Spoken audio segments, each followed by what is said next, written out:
Ladies and gentlemen, welcome to my channel for the final of a three-part series. Tonight, we're going to take a look at starting your farm. This time, we're looking at the difficult setting, which is also known as starting from scratch.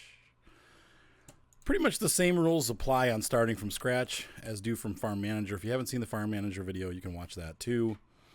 However, things are a lot tighter. You have $1 million to start with. You don't have any land or equipment. And we've looked at both of these maps. I mean, once again, the first thing to do is to examine the map and see what you have available. We'll do Estancia La Pacha. I know that's available for everybody. That's why I'm picking it. It's also a Giants map, so it's going to be fully functional as far as having the same things that other maps are supposed to have. So let's go ahead and start there. Now, on this mode, you're probably going to have to maybe do jobs for other farmers. I mean, you could do that on all the different modes. But it seems like the other modes you can survive without having to do contracts. On this mode, you may or may not want to do contracts. You start out with $500,000. You do have up to $500,000 that you can take out from the bank. I would recommend that you do so. So we're going to borrow that. There's no grain available, obviously, because you have no grain mills. The nice thing about that, though, is you don't start with any loan. I mean, you could really just buy some equipment and work for other farmers for a while till you save up, but it takes a long time. The missions do not pay like they used to, so you're going to be hard-pressed to make any money. So let's take a look at the map. That's our first. We have no resources other than the $1 million that we've got. There's a good, let's see, these plots are, it's a pretty cheap lot of land. Expensive. Way expensive. Could buy that and build a farm on that plot right there. Expensive, expensive, expensive. Probably more than you should spend. Though, if you have, I mean, with the money we have, how much is this? $552. Yeah, this is the original farm. That's a lot of money. You don't want to spend half your money on that. However, you could do field 4 and 5. What do we got here? 218. You could do field 3. 2 is affordable. You could do 2 and 3. That'd be 450. I don't know. That's a lot of money to spend on fields. You're going to be working hard. And that's the whole point of this mode. So you could start small. Just get like a 5 plot, 10 plot, and that's too expensive. 188. That's still expensive. These plots, I feel, for what you're getting, you're not getting enough. 189. There's a good one right there. 14. That might be a good starting point. You don't have a garage or anything. You're going to have to maybe build your own stuff. That one's affordable, but pretty dang small. That's a small field. So I'd say probably, I think 5 is probably your best bet, honestly. $126,000. It's a decent-sized field where most of the land is dedicated to field space. 4 is also good, 130. So I'd say buy that. Now you got a piece of land, so you know what you got going. And we're going to run over there, so hang on. And of course, the field that we bought has cotton growing on it, which is, unless you're going to buy a cotton harvester, which is half your money. So we're probably just going to plow this under. The nice thing is that it needs plowing, but it's 50% fertilized, so you're going to pick that bonus up when you go to plant. But I would say just plow this under, and you can park your tractors along here on the road. I wouldn't even. At some point, you're going to want to build buildings, but I would wait till you have more land. So let's go ahead and take a look at what we need to farm this. Without getting fancy. You could get into horses, cows, that kind of stuff. The hard thing with this mode is that there's not a ton of money in crops because all the prices are reduced. But there's 2 things that are consistent.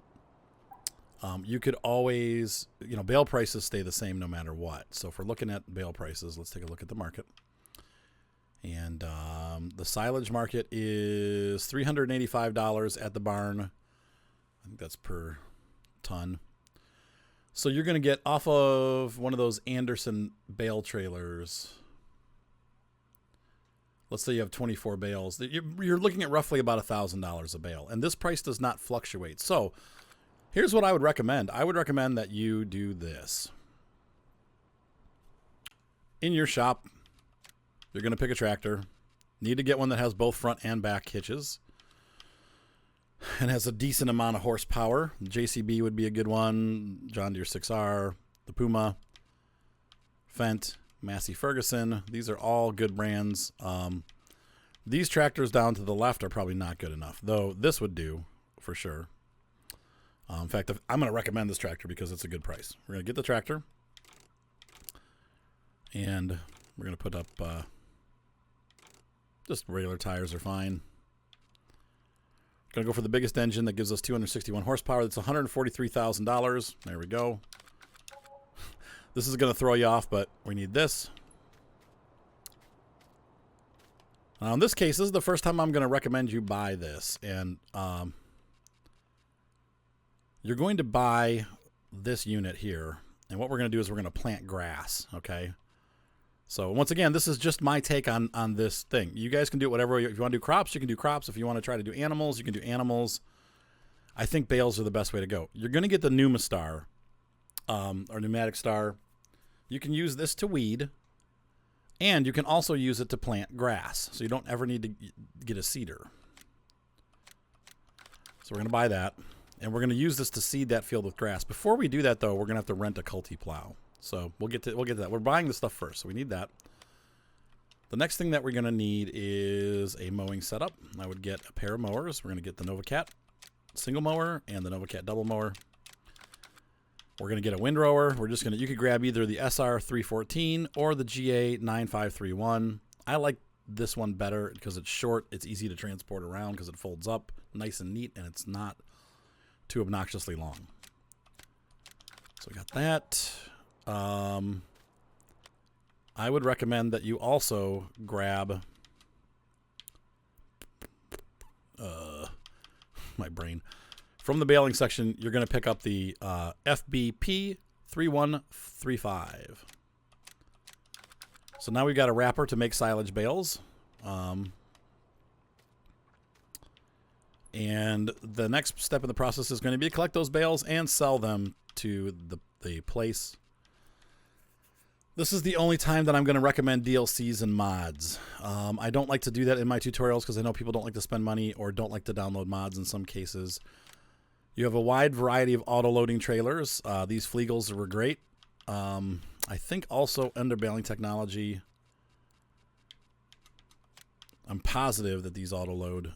We have these blue tippers. They auto-load. That one does square. That one does round. So you'll want to get the one with the round ability. The round pickup ability. Or you can go, if you're going to go the DLC route, which is what I recommend. Oh, and you can also do this. This is in the mod hub for sure for PC users. And I know the blue trailer is too, but you can always use the Ursus T127. But I do recommend the DLC from our Anderson group, which just came out. The RMB 2000 is a great piece of equipment for picking up these bales and selling them. It holds 24 bales, so you pick up a lot of bales at once. You don't have to keep running back and forth to the barn. And unfortunately, the barn is pretty far away from where our field is, so you're going to want this Anderson group, this guy. I'm gonna buy it for myself. You can do whatever you want, but that's what I would recommend. So you don't have to have a harvester, right? So we've got the ability to mow, the ability to windrow, the ability to bale and wrap, and the ability to pick up and sell. We have the whole thing that we need. We're also going to weed that stuff because the weeds are going to grow and we're going to use this to weed it. The other thing that we're going to need is a sprayer. In this case, since we have more money, I would recommend, and grass is, you know, well, I guess all fields are like this, but you have money to do this. I would recommend this mod Stilla. If you don't have the mod, though, if you don't want to get it from the mod hub in the game, you can always do the Metris. It's a little bit more expensive, but we'll go with that since it's in game. We have a whole lineup of Kuhn equipment. Kuhn. Oh, Anderson. Kuhn mower. Or actually, they're Pottinger mowers, I think, right? Yeah, Pottinger. So the next thing that we're going to need, so we have the ability, so when you mow, when you mow, you automatically get a layer of fertilization. So you only need to add one more layer, which is why we brought this sprayer. We can also use pesticides in the sprayer, or herbicides in the sprayer, but because you have this, it's up to you. If you want to use this, you can use this if you catch the weeds first stage. If you miss catching them first stage, you can always use herbicide in this. So we're pretty well covered. Now, we need two things that we have to lease, okay? Because the fields need to get prepped for our grass growth. We're going to need to rent a culti plow. Where are those? There they are, subsoilers. I call it culti plow. It can be called culti plow or subsoiler. Either of these is fine. We'll just rent this one. And you're also going to need to lime the fields. I think you only have to do it once with grass, but you might have to do it occasionally. But I would just rent a lime spreader every couple weeks, whenever you need it. Here's the lime spreader here, $39,000. I'm gonna do the extensions and the spreading discs. I don't have to worry about the wheels because grass doesn't care about care wheels, so we can get the regular wheels. We're gonna lease that. We're not gonna buy it. So these two items are leased. So what you're gonna do is you're gonna take that. Oh, it fell over. We're gonna take that out to our field, and we're also gonna look at buying more fields because now we have some money. We're gonna make money on this farm. I'm telling you right now, you're gonna make money. We're going to get out there with this, and we're going to start to cultivate the fields that we've bought. And we are also going to... which way is that facing? That's fallen down. Perfect. Huh. Can I get it? Run over it? How about that? Nope. I could get stuck on it. Oh. Will it connect this way? No, of course not. Dang it. All right, I'll be right back. So I've sent Chowderhead off to do some work here. He's going down the field, doing some cultivating, cultiplowing. So that unit plows and cultivates at the same time. It's going to take him about 6 weeks to do that, but that's how we have to do it. So I want to show you this. We still have $300,000 left over. Or $400,000. We're going to buy field number 3 too.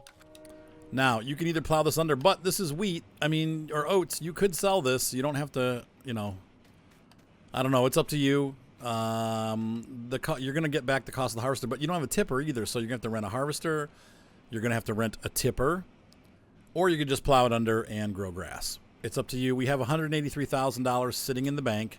You can do whatever you want. It's not like we're hurting for money at this point. But we own these two fields now.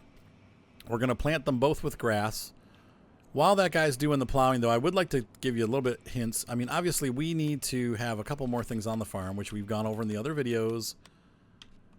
We have a vehicle workshop, which can be placed anywhere. I'm gonna stick it right there.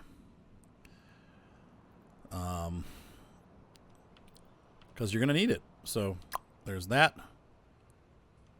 You don't have to have a washer. I always like to wash my equipment right there. Boop. I would say for now, don't worry about building shelters. You can do that later. We can even move this stuff later. The gas station's pretty close here, right over there. I don't know if you guys can see those pink trees or purple trees off in the distance there. The gas station's right behind it, so you don't necessarily have to have gas. There's a lime station back there. So this is Estancia La Pacha I'm showing you, but any map you're gonna kind of find out what's near you and what you need to buy. That leaves us with $150,000. So I want to show you the last thing. I'm going to show you this thing seeding.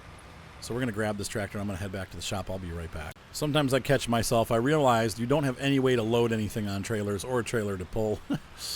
Because this tractor does not get front forklifts. So while this works well for our farm, if we want to fertilize, you're going to have to drive the fertilizer back down here to pick up fertilizer for it. Now the good news is this thing holds a ton of fertilizer. So you only have to do it once in a while. You'll have to come to the shop, fill this up with the fertilizer that you've bought, and then drag it back to the farm. But that's the one shortfall that I've seen. The other one is this. While we're filling the seeder up, we're going to have to make several trips back to the shop.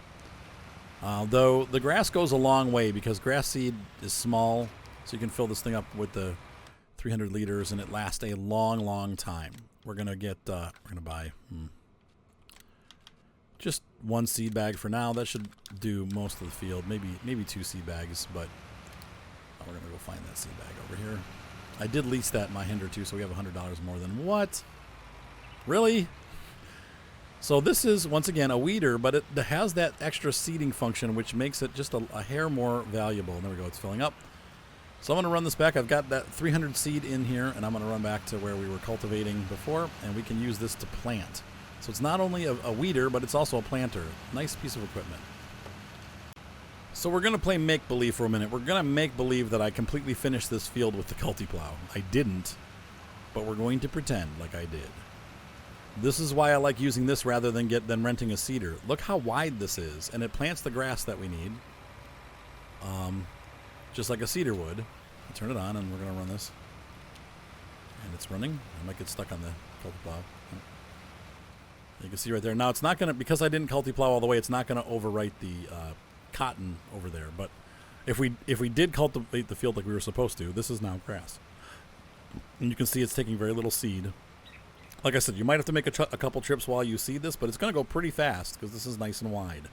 So that's why I recommended this device. If you decide you don't want to keep it and you just want to spray for weeds, well, you can always just lease this and save yourself an additional, what was this, $30,000, $20,000, something like that, maybe 19. Let's take a look in the shop.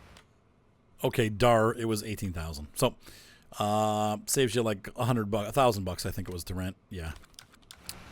But that gives you an idea of how to use that. So once again, this is how I would set this up. You are going to make decent money off of this farm. You're just going to.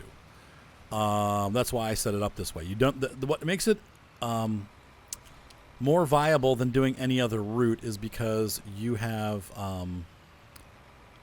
you don't have to buy a harvester, and harvesters at a minimum are almost $200,000. Even the cheap harvesters are 150, 160 with a header. So it prevents you from having to buy a harvester. You just have to buy the mowers and the baler and all that stuff. Plus, the nice thing is if you want to get into animals later, you have most of the tools already that you need to do cows and horses. So right away you have a leg up on starting an animal farm down the road. But you can see here we have these two huge fields. I'm going to say these two fields are going to produce probably about $80,000 to $100,000 around.